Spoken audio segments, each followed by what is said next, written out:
Semaine 6, jour 5.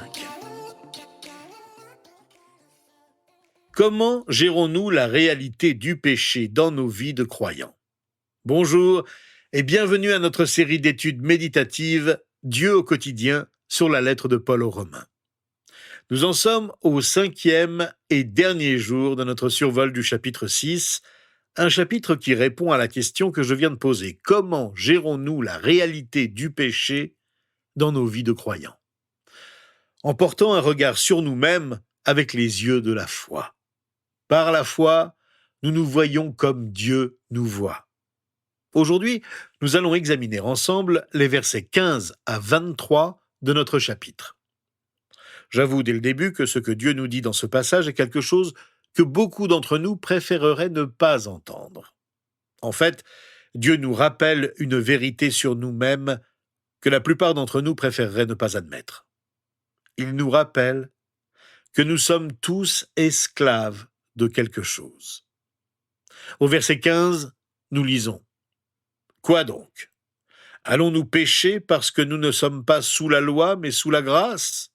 Certainement pas. » Paul répond à la question que certains se posaient. Si la grâce est vraiment la grâce, pourquoi ne pas simplement continuer de pécher? En fait, si nous sommes sauvés par la grâce de Dieu, ce n'est pas pour pécher, mais pour devenir des serviteurs de Dieu, des esclaves de Dieu. Nous sommes tous esclaves de quelque chose spirituellement. De nos jours, lorsque nous parlons d'esclavage et des esclaves, nous pensons à l'esclavage historique, à des personnes qui sont asservies à une autre contre leur volonté. Mais Paul parle d'autre chose. Il parle d'esclavage spirituel. Il parle de ce qui se passe en nous-mêmes.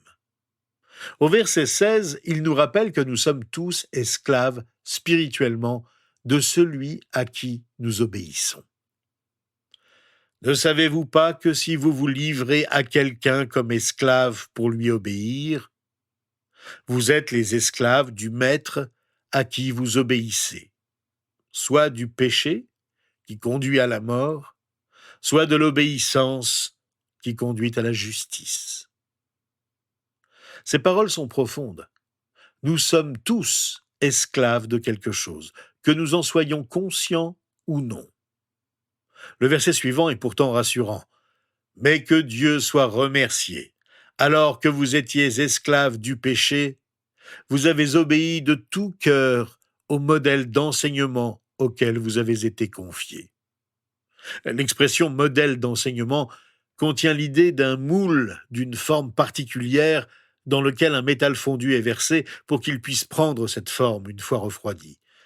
De même, nous avons obéi au modèle d'enseignement auquel nous avons été confiés. La démarche ne vient pas de nous, c'est Dieu qui nous modèle pour que notre vie devienne conforme à cet enseignement. C'est comme si nous étions formés et façonnés par l'enseignement, par la vérité de Dieu. Alors, libérés du péché, poursuit Paul au verset suivant, nous sommes devenus esclaves de la justice. Certains pourraient penser qu'être chrétien, c'est être libéré de tout esclavage. Après tout, Jésus n'a-t-il pas dit que la vérité nous a rendus libres? En fait, nous sommes tous esclaves de quelque chose. Nous servons tous quelqu'un. Quand nous réfléchissons à ce que nous sommes en Jésus-Christ, nous devons nous rendre compte qu'en tant qu'esclaves, nous pouvons décider de servir l'injustice ou bien de servir Dieu. C'est pourquoi Paul dit aux versets 19 et 20 « Je parle à la manière des hommes, à cause de votre faiblesse naturelle. De même que vous avez mis vos membres comme esclaves au service de l'impureté et de l'injustice, pour arriver à plus d'injustice. De même maintenant, mettez vos membres comme esclaves au service de la justice, pour progresser dans la sainteté. En effet, lorsque vous étiez esclaves du péché, vous étiez libres par rapport à la justice. » En regardant de plus près notre vie, nous nous rendons compte que nous sommes tous esclaves de quelque chose. Et Paul utilise cette image de l'esclavage pour nous faire comprendre que nous étions autrefois esclaves du péché. Nous n'avions en fait aucun contrôle, aucune capacité de résister aux tentations, aux convoitises et aux péchés. Satan veut nous faire croire le contraire. Ces tentations sont trompeuses et nous sommes naturellement portés à nous laisser piéger. Avant de venir à Christ, nous n'avions vraiment pas la capacité de dire non à la tentation.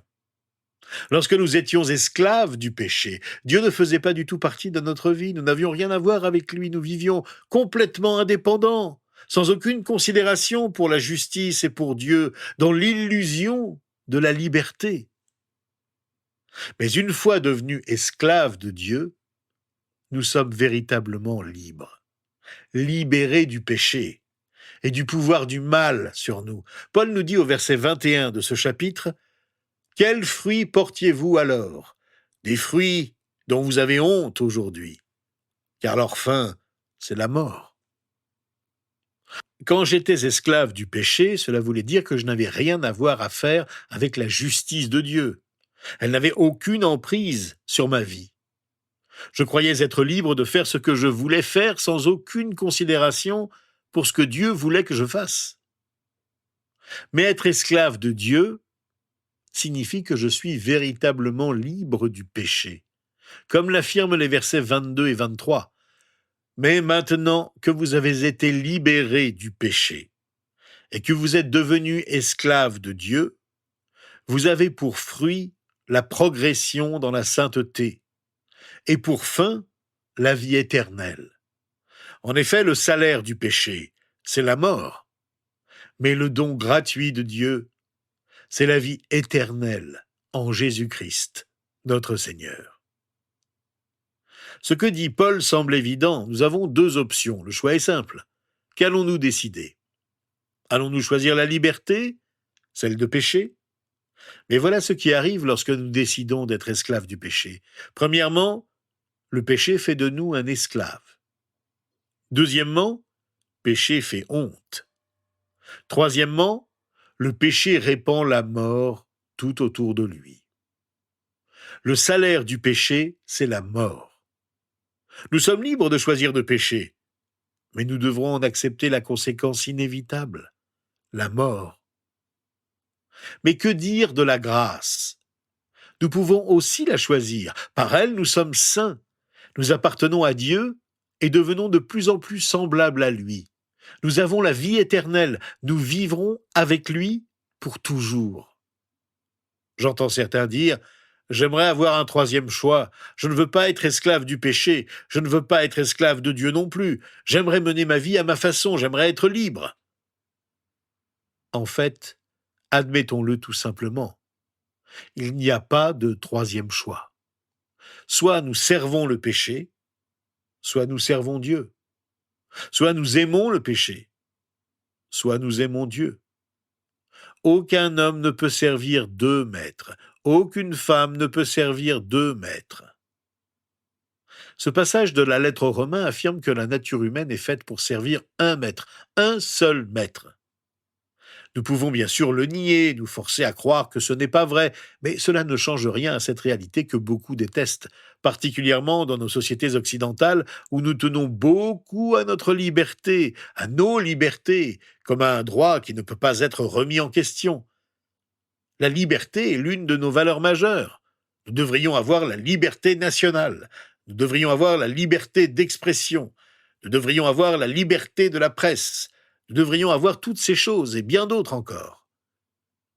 Mais notre verset parle en fait de notre nature spirituelle. Et nous ne pouvons pas échapper à ce principe. Nous sommes soit esclaves du péché, soit esclaves de la justice. Qui va être notre maître? Satan, qui nous veut sous son emprise, ou Dieu, qui nous libère dans sa grâce? Le chanteur Bob Dylan a fait le bon choix quand il chantait « Si je dois servir quelqu'un, je vais choisir de servir Dieu ».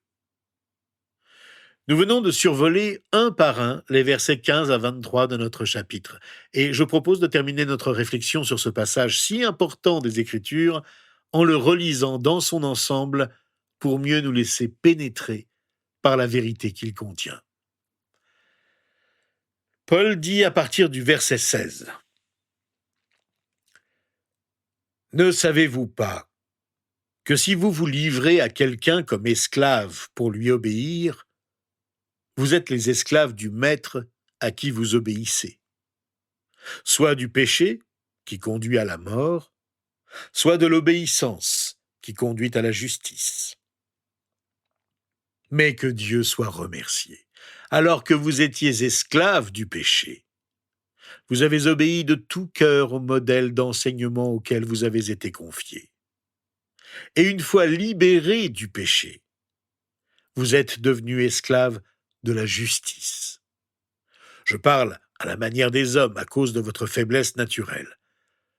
De même que vous avez mis vos membres comme esclaves au service de l'impureté et de l'injustice, pour arriver à plus d'injustice. De même maintenant, mettez vos membres comme esclaves au service de la justice, pour progresser dans la sainteté. En effet, lorsque vous étiez esclaves du péché, vous étiez libres par rapport à la justice. Quels fruits portiez-vous alors ? Des fruits dont vous avez honte aujourd'hui, car leur fin, c'est la mort. Mais maintenant que vous avez été libérés du péché et que vous êtes devenus esclaves de Dieu, vous avez pour fruit la progression dans la sainteté, et pour fin, la vie éternelle. En effet, le salaire du péché, c'est la mort, mais le don gratuit de Dieu, c'est la vie éternelle en Jésus-Christ, notre Seigneur. La semaine prochaine, nous examinerons ensemble le chapitre 7 de la lettre de Paul aux Romains et poursuivrons notre réflexion méditative sur la manière dont nous grandissons dans la foi en nous fondant sur la bonté et la grandeur de Dieu. Rejoignez-nous donc la semaine prochaine et nous nous pencherons sur ce chapitre.